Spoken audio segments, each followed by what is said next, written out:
साध्वी प्रेमवैसा की मौत अभी भी रहस्य बनी हुई है। फिलहाल सभी की निगाहें एफएसएल पर है, क्योंकि एफएसएल के पास तमाम जो सैंपल्स हैं वो आ गए हैं और एफएसएल की टीम ने जांच भी शुरू कर दी है। ऐसे में एफएसएल के डायरेक्टर डॉक्टर अजय शर्मा बातचीत के लिए मौजूद हैं। सर, काफी रहस्यमय हालातों में मौत हुई है, ऐसे में तमाम जो सैंपल्स कलेक्ट किए गए थे वो आपके पास आ गए हैं, क्या जांच शुरू हो गई? जी हाँ, जो सैंपल हमें प्राप्त हुए हैं उनके ऊपर, क्योंकि प्रायोरिटी लेटर भी हमें जो कंसर्न डीसीपी उनसे प्राप्त हो चुका है इसको जल्दी करने के लिए, और कल से इसका परीक्षण हमने प्रारंभ कर दिया है। जितने हमारे पास सैंपल आए थे लगभग 35 सैंपल जमा हुए हैं, जिसमें अलग अलग तरह की जांच है, जिसमें डीएनए भी है, पॉइजन से रिलेटेड भी है, और उसके अलावा जो बर्तन वगैरह मिले हैं उनकी भी जांच वगैरह है, जो जो मौके से मिला है। तो वो सब जांच शुरू कर दी है। लगभग 8 से 10 दिन में सारी जांच पूरी कर ली जाएगी। आपने कहा सर कि डीएनए की जांच भी शुरू कर दी, तो डीएनए के सैंपल्स क्या साध्वी जी के हैं? हाँ, जो विक्टिम है उनके वेजाइनल स्वाब और स्मीयर हमारे पास भेजे गए हैं। सामान्य जांच है उसके अंदर कि क्या इसमें कोई सीमेन की प्रेजेंस वगैरह है या नहीं है, ताकि अगर इन केस कोई ऐसी चीज हो तो वो भी सामने आ सके। चूंकि कारणों का अब तक स्पष्टीकरण नहीं है कि किस वजह से मौत हुई है, ऐसे में विसरा का रोल काफी महत्वपूर्ण हो जाता है, तो विसरा का किस तरीके से रोल होगा इस पूरी जांच में? आपका कहना बिल्कुल सही है। यदि सस्पेक्टेड ऐसा होता है कि अननेचुरल डेथ है तो उसका कारण जहर तो नहीं है, ये पता करने के लिए विसरा एग्जामिनेशन कराया जाता है। और जैसे इस वाले प्रकरण में अभी तक मौत का या उनकी जो मृत्यु हुई है वो स्पष्ट नहीं है किस कारण से हुई है, तो एक सस्पेशियस यही है कि हो सकता है जहर की प्रेजेंस हो, कोई जहर दिया गया हो, तो वही जांच विसरा में की जाएगी। जो भी पोस्टमार्टम के बाद के सैंपल हैं, लीवर, जो इंटेस्टाइन, किडनी, स्टमक, इन सब के अंदर यही देखा जाता है कि कोई जहर की उपस्थिति है या नहीं है। तो जांच में अगर ये प्रथम दृष्टि आता है कि किसी प्रकार का विषैला पदार्थ या कोई जहर नहीं पाया गया, तो फिर जांच का अगला रुख क्या होगा? जो हमारा फॉरेंसिक एग्जामिनेशन है वो तो बेसिकली इसी पर रहता है कि कोई पॉइजन प्रेजेंट है या नहीं, और अगर प्रेजेंट है तो वो कौन सा है। तो अगर इसमें से कुछ नहीं मिलता है तो फिर मेडिकल ज्यूरिस्ट जो है उनको उनके ऊपर ये बात है आज जाएगी कि भाई फिर मृत्यु का कारण क्या हो सकता है। ये अगर जहर नहीं है तो फिर और क्या कारण होगा। तो ऐसी परिस्थिति में जो मुख्य किरदार इस पूरे घटनाक्रम के हैं, क्या उनका पॉलीग्राफी टेस्ट अगर किया जाता तो उसके लिए हम सक्षम हैं, उसके लिए तैयार हैं? हाँ बिल्कुल, इसके लिए पॉलीग्राफ टेस्ट अगर इन्वेस्टिगेशन एजेंसी चाहेंगी तो जो सस्पेक्टेड पर्सन है जिनसे आपको पॉलीग्राफ से कोई मदद मिल सकती है, हम जयपुर के अंदर पॉलीग्राफ डिवीजन वो पूरा वेल इक्विप्ड है, और अगर चाहेंगे तो हम करवा सकते हैं। सर, चूंकि इस पूरे मामले में आप बता रहे हैं 35 के करीब सैंपल्स कलेक्ट किए हैं, तो उसमें क्या वो तमाम चीजें भी हैं जो कि आखिर के समय में साध्वी जी ने कंज्यूम की, चाहे वो फूड हो या अन्य पदार्थ हो? देखिए, अब इस चीज का तो हमें खुलासा नहीं किया जाता कि जो जब्ती हुई है, जो आर्टिकल्स इन्होंने सीज किए हैं वो किस समय के सीज किए हैं। हमारे पास जो इन्वेस्टिगेशन एजेंसी ने भेजे हैं वो सारे सैंपल्स भेजे हैं, और माना यह जाता है क्योंकि उनकी जो डेथ हुई है वो विद इन 2 to 4 आवर्स में हो गई थी, तो सेम डे ही पहली बार तो हमारी क्राइम टीम भी गई थी और पुलिस ने भी सीजर कर लिया होगा, तो लास्ट डेज ही माना जाएगा कि उसके बाद के सैंपल हैं सारे। सर, इस पूरे मामले में साध्वी के जो फोन थे उनका भी एक महत्वपूर्ण रोल है।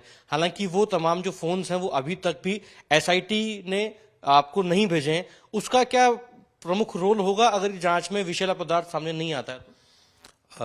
देखिए, ये इन्वेस्टिगेशन के मुद्दे होते हैं। अगर इन्वेस्टिगेशन एजेंसी चाहती है और उनको लगता है कि ऐसा कोई जरूरत है तो वो भेजते हैं सामान को, और अगर वो भेजेंगे तो मोबाइल फोन से डेटा रिकवर किया जाता है, डिलीटेड डेटा अगर ऐसा कोई है, और कोई सस्पिशियस डेटा मिलता है तो वो इसमें हेल्प बन सकता है, क्योंकि इस केस के अंदर मोबाइल का भी रोल है। उनका जो सुसाइड नोट है मोबाइल पे अपलोड होता है। और दूसरी बात यह है कि जब किसी पर्सन की ऐसी डेथ होती है, अननेचुरल डेथ, और जिसमें डाउट्स हैं, तो आजकल के टाइम के हिसाब से मोबाइल से बहुत सारी चीज़ों की उसकी मानसिक स्थिति या किस किस के कांटेक्ट में थे, मैसेजेस क्या क्या जा रहे थे, वो सब का पता चल सकता है। सर, चूंकि इस पूरे मौत के मामले में अभी तक भी गुत्थी उलझी हुई है, ऐसे में सभी को इंतजार है कि जल्द से जल्द रिपोर्ट सार्वजनिक हो, तो कितना समय लगभग लगता है एफएसएल की जांच में विसरा के सैंपल्स को एग्जामिन करने में? देखिए, नॉर्मल जो सामान्यतः समय है हमारा, जो नॉर्मल टाइम हमारा लगता है वो विसरा जांच के अंदर 8 से 10 दिन लगते हैं। इसको प्रायोरिटी पे किया जा रहा है, ये मैक्सिमम है 8 से 10 दिन। और इसके साथ जो मैंने आपको बताया अन्य जांच भी चल रही है, जैसे डीएनए है, वो भी 3 से 4 दिन का समय लेती हैं, और जो इंजेक्शंस या मेडिसिन वगैरह है उनकी जांच, तो कुल मिला के 8 से 10 दिन का समय तो लगेगा इसके अंदर। बातचीत के लिए शुक्रिया। तो राजस्थान एफएसएल के डायरेक्टर डॉक्टर अजय शर्मा जो कह रहे हैं कि इस पूरे घटनाक्रम के मामले में जो भी सैंपल्स कलेक्ट हुए हैं एफएसएल के पास, उसमें गहनता से जांच जारी है और जो भी जांच में समय लगता है उसके आधार पर जल्द ही इस पूरे मामले का पटाक्षेप किया जाएगा। इस वक्त मेरे साथ वो नर्सिंग ऑफिसर देवी सिंह राजपुरोहित है जिन्होंने साध्वी प्रेम बैसा को आखिरी मर्तबा इलाज दिया, इंजेक्शन लगाया, जिसके बाद उनके पिता आरोप लगा रहे हैं कि उसी से उनकी तबीयत बिगड़ी। बातचीत करेंगे। देवी सिंह राजपुरोहित साहब, कौन सा इंजेक्शन आपने दिया जिसको लेकर इतना बवाल हो रहा है? उनके पिता कह रहे हैं कि उसी की वजह से उनकी तबीयत बिगड़ी है। नहीं, मैंने तो उनके डॉक्टर के पहले प्रिस्क्रिप्शन था, उसी के ना इंजेक्शन लगाया था। मेरा काम नर्सिंग से जुड़ा सेवा काम है, जिसको भी ज़रूरत होती है तो मेरे को बुलाते हैं, तो मैं गया था वहाँ पे। और उस दिन भी उन्होंने फ़ोन किया मेरे को कि आप आओ, इंजेक्शन लगाना है। 2 बार कॉल आया था मेरे पास, मैं गया था। जो पुराना उनके प्रिस्क्रिप्शन इंजेक्शन था वो इंजेक्शन लगाया था मैंने। और जो आरोप है वो मेरे पे गलत है। बाकी मुझे भगवान पर, कानून व्यवस्था पर और न्याय प्रणाली पर पूरा भरोसा है। मैं इसमें से बेदाग होके निकलूंगा। आपको जब फोन किया गया था इलाज के लिए, किसने फोन किया था और आपने वहां पहुंच के कौन से इंजेक्शन लगाए थे? मतलब इनके पिताजी श्री वीरमनाथ जी ने फ़ोन किया था। पहले भी वही फ़ोन करते थे जब भी तबीयत खराब होती थी। तो उस दिन भी मेरे पास 2 बार फ़ोन आए थे और मैं गया था और उन्होंने कहा इंजेक्शन लगाना है। तबीयत मेरे को फ़ोन पे बताई थी, तो मेरे पास पुराने प्रिस्क्रिप्शन के हिसाब से इंजेक्शन थे। तो इंजेक्शन थे वो उनके प्रिस्क्रिप्शन के हिसाब से जो इंजेक्शन थे वो मैंने लगा दिया उनको। एक तो डेक्सोना लगाया था आपने? हाँ। और दूसरा इंजेक्शन कौन सा था? प्रिस्क्रिप्शन था, डायनापर इंजेक्शन था, वो लगाया था मैंने। अच्छा, तो उसके बाद से कब आपके पास फोन आया वापस से कि उनकी तबीयत बिगड़ गई है? लगभग 20 से 25 मिनट बाद फ़ोन आया था और रास्ते में कि हम जा रहे हैं हॉस्पिटल। अच्छा, वो हॉस्पिटल के रास्ते में थे तभी आपको फोन किया। और क्या बोला वीरमनाथ जी ने? कुछ नहीं बोला कि अभी तबीयत थोड़ी ज़्यादा गड़बड़ हो गई है उनकी। तो मैंने कहा भाई वो क्या, हम हॉस्पिटल लेके जा रहे हैं। मैं ठीक है, हॉस्पिटल लेके जाओ। उस घटना से पहले भी आपने कभी इंजेक्शन लगाया था प्रेम भाई साहब? इंजेक्शन लगाए थे, यही इंजेक्शन लगाए थे। उनके कोई डॉक्टर की पर्ची थी, उसके हिसाब से। यहाँ मथुरा दास माथुर अस्पताल में आप नर्सिंग ऑफिसर हैं, क्या क्या काम करते हैं? नहीं, यहाँ देखो नर्सिंग ऑफिसर के जो सारे काम है, अपने इंजेक्शन लगाने हैं और करने हैं, सब काम करते हैं। सेवा भावी भी हैं, कोई समाज इंजेक्शन वगैरह लगाते हैं यहाँ पर? बिल्कुल। इंजेक्शन मेरे को इस पेशे के अंदर 18 से 19 साल हो गए हैं। मैं 2007 से इस सेवा से जुड़ा हुआ हूँ। तो इतने एक्सपीरियंस है मेरे को इंजेक्शन लगाने के। तो भाई मेरे हिसाब से, मेरे अनुसार कोई भूल नहीं हुई है। आपकी शिक्षा क्या हुई है? मैंने नर्सिंग का जो डिप्लोमा होता है जीएनएम, वो किया हुआ है। 2007 में पास आउट हूँ मैं।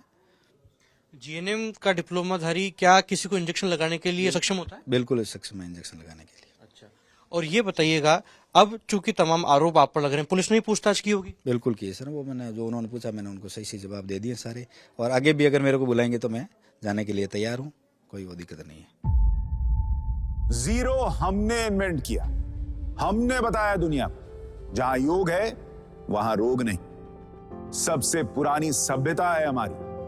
गुलामी से तो और देश भी लड़े भाई, पर आजादी के लिए अहिंसा का रास्ता बस हमारा था। अपने पसीने से जमीन सींचता किसान और घर में घुसकर मारने वाले जवान, बस इसी मिट्टी ने जने। इसके हाथ ने जब थामा जज्बा तो इतिहास रचे।